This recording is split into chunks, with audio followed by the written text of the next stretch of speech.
ما یک هفته از زندان آزاد شدم. بعد اینم بهتون بگم ما دوستی نرم زن و بچه ما بیا پشت بینای زندان، فهمیدید؟ بعد اینم بیچی نداره، فهمیدید؟ بهتون اینم بگم عکسمون رو هرکی بذاره تو پژمنژا، تو این اینستاگرام، تلگرام، گل و روده که هیچ کلیه با تیر سولاخ کنم، فهمیدید؟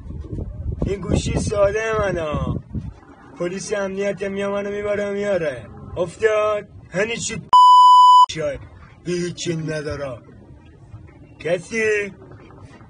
کسی با ما خورده برده چیزی داره میاد حلش میکنیم، فهمیدید؟ به من میگن آقا سیویل، جاهل کل استان مرکزی، کل شهر تهران، قزل، هر جا که بگید، خارج مارج هرچی نوچه مچه رفت.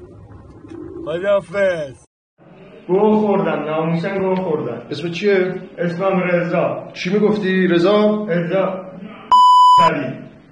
چیکار کردی؟ چرا کلیپ دادی؟ گوه خوردم دادم بیرون. ها؟ گوه خوردم. بلندتر. گوه خوردم. دیگه از این کارا گوه میخورم انجام بدم. دیگه از این کارا نمی‌کنی؟ دیگه کارا نمی‌کنم، ناموسن نمی‌کنم. گندلات عراق و غزل و همه جا تویی؟ هیچ نیستم، هیچ گوهی نیستم. خب من گوه خوردم، بازم گوه خوردم، ناموسن گوه خوردم.